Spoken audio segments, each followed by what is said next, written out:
क्या हाल है।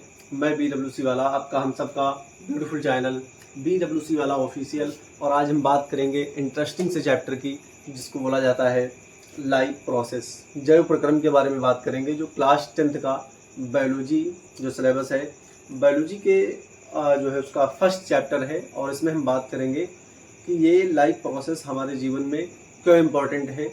इसको चाहे आप पढ़ रहे हो और या नहीं पढ़ रहे हैं, तब भी आपको देखने के लिए बहुत ही ज़रूरी और बहुत ही इम्पोर्टेंट है। आप समझेंगे कि किस प्रकार से कौन खाना बना सकता है, कौन खाना नहीं बना सकता है, फूड को कौन बना सकता है और फूड को कौन नहीं बना सकता है, उनके बारे में समझेंगे। और हमारी बॉडी जो बन के तैयार हुई है, ये 6 से 7 फीट, 5 फीट, 4 फीट, ये जो साइज़ अलग अलग है, तो इस बॉडी को फॉर्मेशन कैसे हुआ, इस बॉडी का फॉर्मेशन कैसे हुआ है, इसको हम समझने की कोशिश करेंगे।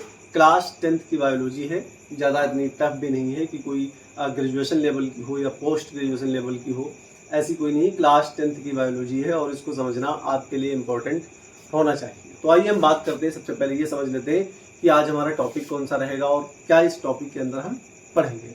तो लाइफ प्रोसेस चैप्टर है, जिसको हम हिंदी में बोलते हैं जैव प्रक्रम, और क्लास 10th। इसमें हम कवर करने वाले हैं, न्यूट्रिशन तक कवर करेंगे और फिर उसके बाद में आगे हम रेस्पायरेशन, और रेस्पायरेशन के बाद सर्कुलेशन, सर्कुलेशन के बाद में एक्सक्रीशन, और एक्सक्रीशन से पहले वाले टॉपिक जो हैं उसके अंदर एक टॉपिक छूट रहा है, जिसको हम बोलते हैं डाइजेशन। डाइजेशन को समझेंगे, डाइजेशन के बाद रेस्पायरेशन को समझेंगे, रेस्पायरेशन के बाद में हम पहुंचेंगे सर्कुलेशन पे, सर्कुलेशन को समझेंगे और सर्कुलेशन के बाद में हम पहुंच जाएंगे एक्सक्रीशन पे। और ये तुम्हारा चैप्टर बिल्कुल कंप्लीट हो जाएगा। क्लास 10th बायोलॉजी के अंदर जो सबसे बड़ा चैप्टर है, तो वो यही चैप्टर माना जाता है। आइए टाइम को ना बर्बाद करके मुद्दे पे बात करते हैं, अपने टॉपिक, अपने सिलेबस पे बात करते हैं, लाइफ प्रोसेस एंड जैव प्रक्रम। तो क्लास 10th की बायोलॉजी है, क्लास 10th की बायोलॉजी, जिसमें चैप्टर हमारा है फर्स्ट चैप्टर लाइफ प्रोसेस। पता नहीं आपको दिख रहा है या नहीं दिख रहा है, बट नहीं दिख रहा है तब भी ध्यान दें। लाइफ प्रोसेस हमने लिखा है, लाइफ प्रोसेसेस होता है, लेकिन हमने यहाँ पर लिखा है लाइफ प्रोसेस ही लिखा है। तो सबसे पहले हम इंट्रोडक्शन की बात करते हैं। हिंदी में अगर बोले तो इसको बोलते हैं जैव प्रक्रम। क्लास 10th वालों के लिए बहुत इंपॉर्टेंट है ये चैप्टर, और इत्मीनान से सुने, इधर उधर दौड़ने भागने की ज़रूरत नहीं है, क्योंकि एक ही टीचर से जब लगाव रखोगे, वो दुनिया का कोई भी टीचर हो, सारे टीचर बेस्ट होते हैं। अगर एक ही टीचर से लगाव रखोगे तो आपको समझ में आएगा कि किस तरीके से क्या क्या टॉपिक्स कहाँ से चलते हैं। इधर उधर 10 मिनट पढ़ा और 10 मिनट उधर जा कर के पढ़ा, तो ये गलत बात है। पहले सेलेक्ट कर लें कि टीचर हमारे लिए कौन बेस्ट है, फिर उसके बाद में सारे लेक्चर्स देखने की कोशिश करें। आइए हम बात करते हैं इंट्रोडक्शन की। इसका इंट्रोडक्शन क्या है, तो इंट्रोडक्शन वाली बात करते हैं हम।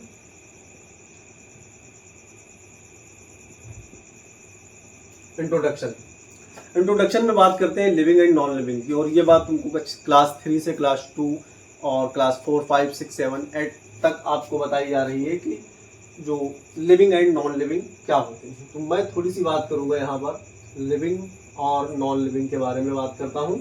लिविंग क्या होते हैं और नॉन लिविंग क्या होते हैं। लिविंग वो जिनमें जान पाई जाती हो, और नॉन लिविंग वो जो डेड हो, जिनमें जान ना पाई जाती हो। एक क्वेश्चन आपसे जरूर पूछा जाता होगा कि हमारी बॉडी के अंदर जो है जान कहाँ पाई जाती है, हम कैसे जीवित हैं, कैसे हमारी बॉडी के अंदर ये जान प्रस्तुत हो। मेरा कहना ये है, मेरा मानना ये है, काफ़ी किताबों को पढ़ा और समझने की कोशिश की, तो मेरी समझ में तो यही आ रहा है कि जिस जिस जगह पर आपकी सेल्स हैं और सेल्स के अंदर साइटोप्लाज्म है, तो अगर साइटोप्लाज्म है तो आप जीवित हैं, अगर साइटोप्लाज्म सूख चुका है या ड्राई हो चुका है तो आप डेड हो सकते हैं।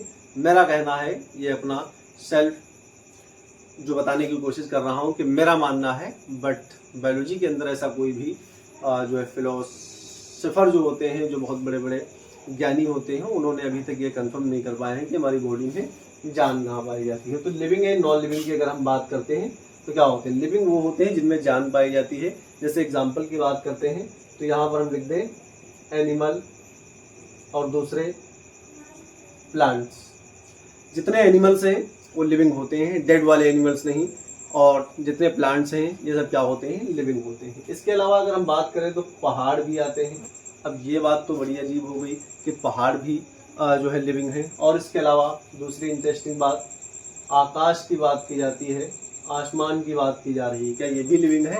तो ये मैं नहीं कह रहा हूँ, क्लास 10th की बायोलॉजी कह रही है। आप लाइफ प्रोसेस का चैप्टर उठाएंगे और उसमें पढ़ेंगे 2-4 लाइनें, फिर उसके बाद आपको सब सटीक तरीके से मिल जाएगा। नॉन लिविंग की अगर हम बात करते हैं तो इसका एग्जाम्पल की बात करें, नॉन लिविंग वाले एग्जाम्पल की, तो ये पेन, टेबल और इसके अलावा जैसे वाइट बोर्ड है, वाइट बोर्ड के अलावा बहुत सारी चीज़ें हैं, मोबाइल होता है, कैमरा होता है, ये सब क्या होते हैं, नॉन लिविंग चीज़ें पाई जाती हैं। तो यहाँ पर हम लिखते हैं पेन, टेबल और इसके अलावा मोबाइल लिख दें या बोर्ड लिख देते हैं, बोर्ड, बहुत सारी चीज़ें हो सकती हैं, ETC इत्यादि, और इसके अलावा हो सकती हैं। व्हाट इज लाइफ प्रोसेस क्या होती है? अब हम अपने इम्पोर्टेंट मुद्दे पे आते हैं कि लाइफ प्रोसेस क्या होती है और लाइफ प्रोसेस को समझेंगे। What is life process? यहाँ पर हम लिखते हैं what is life process.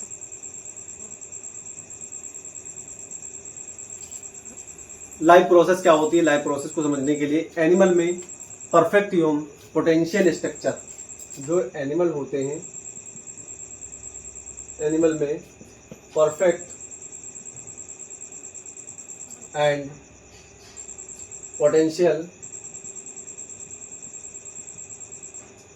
Animal में परफेक्ट और एवं पोटेंशियल जो स्ट्रक्चरल व्यवस्था होती है उसी को तो हम लाइफ प्रोसेस कहते हैं। स्ट्रक्चरल, जो स्ट्रक्चरल व्यवस्था होती है, अरेंजमेंट होता है, उसी को तो हम क्या कहते हैं, लाइफ प्रोसेस कहते हैं। लाइफ प्रोसेस के बहुत सारे अभी पार्ट समझेंगे हम कि लाइफ प्रोसेस एक्चुअल में होती किस प्रकार की है। जैसे अब बात करते हैं कि सेल, हमारी बॉडी कैसे बनी हुई है, तो हमारी बॉडी ऑर्गन सिस्टम से मिलकर बनी हुई है। ऑर्गन सिस्टम किस चीज़ से मिलकर बने हुए हैं, तो ऑर्गन से बने हुए हैं। और ऑर्गन किस चीज़ से बने हुए हैं, टिश्यू से बने हुए हैं। और टिश्यू किस चीज़ से बनी हुई है, सेल से बनी हुई है। तो इसके बारे में हम समझते हैं एक छोटा सा, कि ये जो 6 फीट का, 5 फीट का, 4 फीट का एक इंसान बनता है या एनिमल बनते हैं, जैसे मान लो ब्लू व्हेल्स या एलिफेंट्स, ये सब बनते हैं, तो किस प्रकार से इनका जो है फॉर्मेशन होता है उसी के बारे में समझते हैं। जैसे एक बड़ा सा घर तुम बना रहे हो, और बड़ा सा घर बनाने के लिए क्या तुम्हारे पास होना चाहिए, छोटी छोटी ईंटें होनी चाहिए। ईंटा होने के बाद में तुम बनाते हो दीवार, और दीवार बनाने के बाद में क्या करते हो, उन पर छत डालते हो। छत डालने के बाद में वो क्या बन जाता है, एक घर बन जाता है। तो इसी तरीके से हमारी जो है बॉडी कंप्लीट होती है और बॉडी का फॉर्मेशन होता है। तो आइए हम देखते हैं, सबसे पहले छोटी सी इकाई यूनिट से बात करते हैं। जैसे सेल की अगर हम बात करें तो सेल होती क्या चीज़? सेल मतलब कोशिका। कोशिका क्या है? कोशिका वो चीज़ है जो सभी एनिमल की स्ट्रक्चरल एंड फंक्शनल यूनिट्स हैं। सभी एनिमल की स्ट्रक्चरल एंड फंक्शनल यूनिट है, यूनिट्स होती हैं, या यूनिट लिख लें, यूनिट है।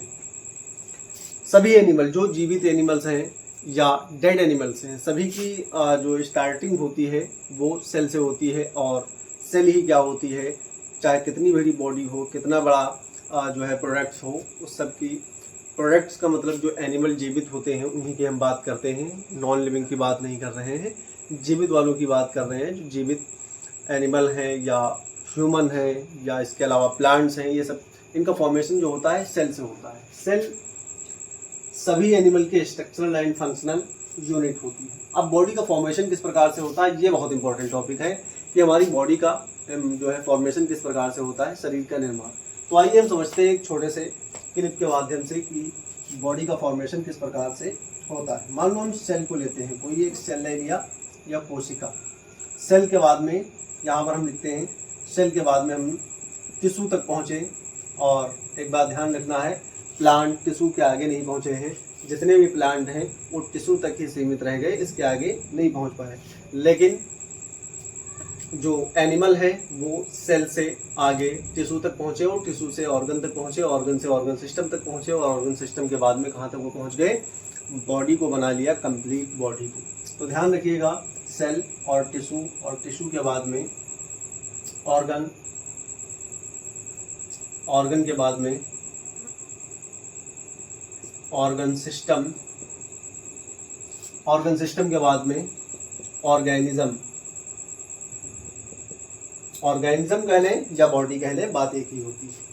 सेल को हिंदी में कहते हैं कोशिका कहते हैं, यहाँ पर हम लिखते हैं कोशिका, और इसको ऊतक कहते हैं, और ऑर्गन को कहते हैं अंग, और दैट्स कॉल्ड ऑर्गन सिस्टम, इसको बोलेंगे अंग तंत्र, दैट्स कॉल्ड ऑर्गेनिज्म। तो यहाँ पर हम लिख देते हैं शरीर।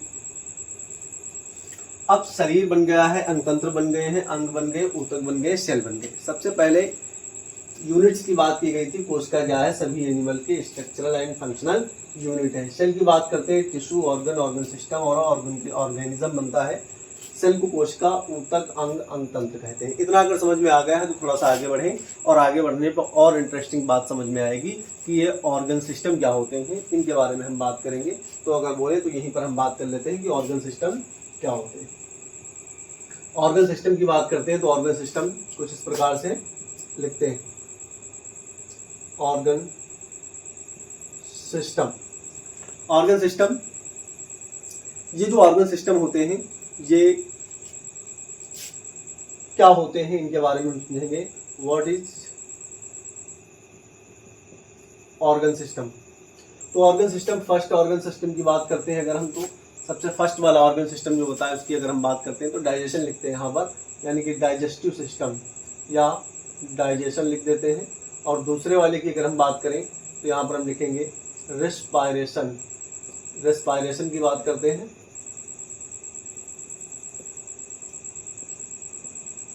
रेस्पायरेशन तीसरे वाले की बात करते हैं, यानी थर्ड वाले की अगर हम बात करते हैं तो सर्कुलेशन लिख देते हैं,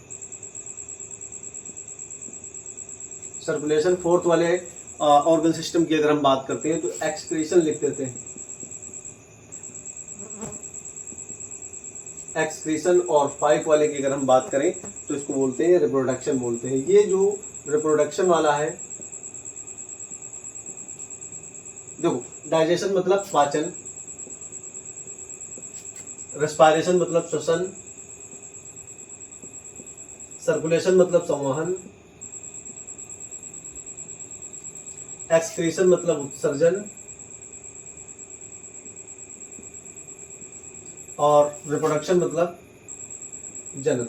ये जो लाइफ प्रोसेस चैप्टर है इसके अंदर कितने ही सारे टॉपिक पढ़ने हैं, बट सिर्फ रिप्रोडक्शन नहीं पढ़ना है। रिप्रोडक्शन की जगह पे हम न्यूट्रिशन को पढ़ते हैं, बाकी सारे सिस्टम यहीं पर कवर करने हैं। डाइजेशन को कवर करना है, रेस्पायरेशन को कवर करना है, सर्कुलेशन को कवर करना है, एक्सक्रीशन को कवर करना है। और ये जो रिप्रोडक्शन है ये एक नया टॉपिक यहाँ पर जुड़ जाता है। एक सेपरेट एक चैप्टर बनाया गया है कि जीव जनन कैसे करते हैं, उसके अंदर हम रिप्रोडक्शन को पढ़ते हैं। ये शायद तीसरा जो है चैप्टर है बायोलॉजी क्लास 10 के अंदर। इस जगह पे जो रिप्रोडक्शन होता है, रिप्रोडक्शन की जगह पे अगर